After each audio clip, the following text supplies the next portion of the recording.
Japanese is conservative and they have conservative views? Good question. But this term is usually used in adult video context. No.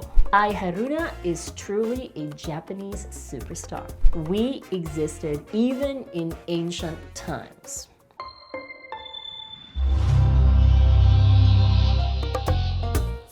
Hello. I'm Maki of My Transgender Date, the #1 dating platform for trans women. Before we begin, don't forget to subscribe and hit the notification bell. For today's video, I am taking you to the land of the rising sun, Japan.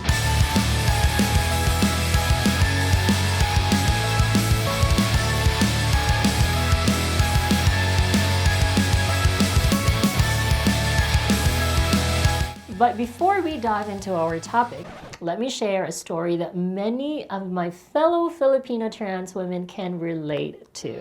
Okay, so when I started joining trans beauty pageants in 2009, I learned that many Filipino trans women travel to Japan to work as entertainers. I must tell you that their skin, their beauty, it just stands out from that of other trans women. In fact, I dreamed of becoming one of them, achieving that womanly physique. While Thai trans women quickly became well known in the trans community, at least here in the Philippines, but it has been an open secret that many successful Filipino trans women have worked in Japan. Now, back in our topic, I'm going to explain the term they use for transgender women in Japan, and probably maybe not all of you are familiar with this term because it's not as popular as the term Ladyboy. The word that I am talking about is Newhalf. Honestly, I didn't know about this term until I started working in My Transgender Date 10 years ago. It's a unique word in Japan used to describe transgender women. Originally, it was used to refer to someone who is half woman and half man. But today, it is often associated with transgender women and sometimes transgender men. Most of the time though, it is used to refer to transgender women and it is linked to adult content online. To understand this term more, let's go back in time to Newhalfs in ancient Japan. In the history books, there have been accounts of male to female individuals, especially during the Edo period, which was from 1604 until 1868.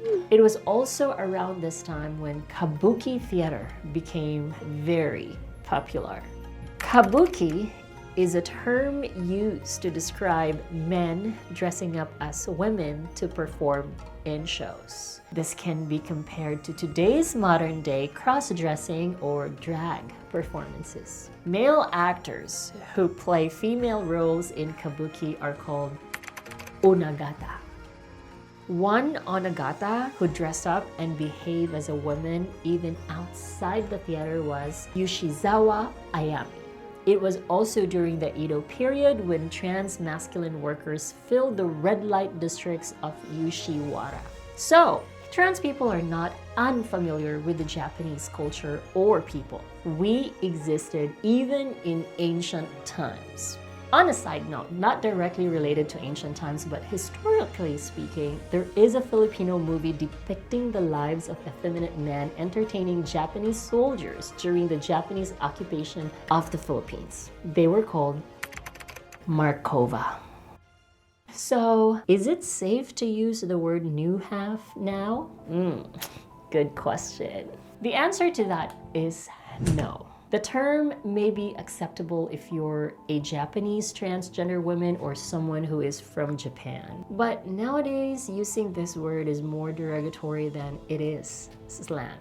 Now, I don't mean any offense by using this term now. My use of this term in this video is for educational purposes. If you're not Japanese, then please avoid using the term Newhalf. Remember that language is always evolving, just like the terms ladyboy or transsexual. These terms can be deemed offensive depending on the context and where you are. Now, there is another term in Japan called futanari.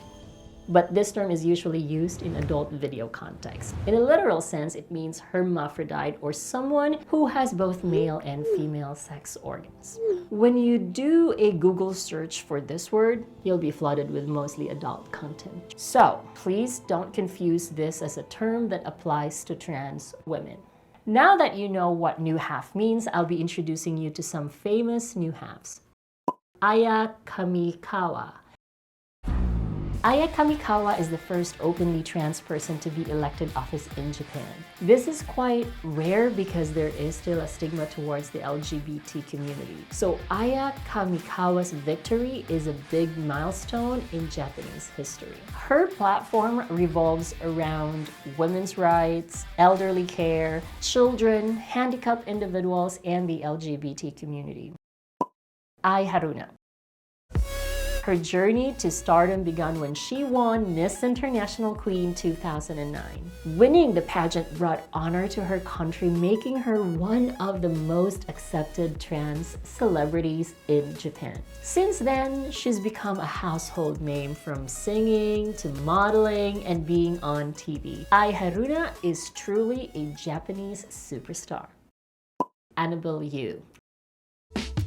Annabel Yu isn't as popular as the first two Newhalfs I've mentioned. Though she joined Miss International Queen in 2013 and Super Serena Worldwide in 2014, she didn't place in either event, but she is slowly making waves again in social media. She's often called the prettiest Japanese transgender woman. I would like also to give a shout out to Bianca Sumi, a trans beauty queen from Japan, and Watanabe-san, who is a pioneering city council member of Matsuyama in Ehime Prefecture. I have met them online through Tiffany Rosdale, who is a Filipina trans woman based in Japan. So hello to you girls. So before I end today's topic, I'd like to touch one more subject. Are trans women accepted in Japan? In recent years, it's been gradually improving, but there are many challenges for trans women in Japan. For example, legal gender recognition is legal, but the process is complex. Requirements for sex change include being unmarried, having no minor children, undergoing gender-affirming surgery, and sterilization.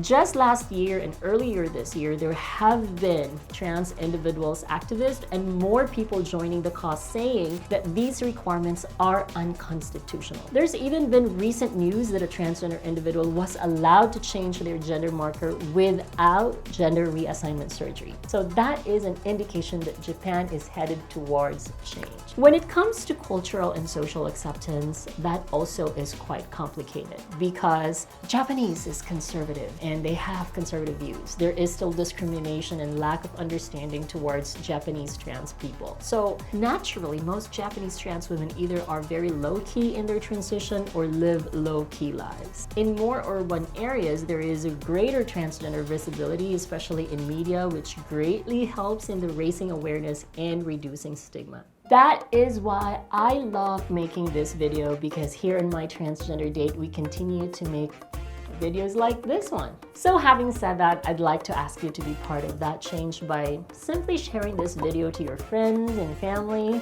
because your support really makes a difference. If you'd like this topic, don't forget to give me a thumbs up. Thanks for watching, and always remember that love knows no gender. See you in my next video.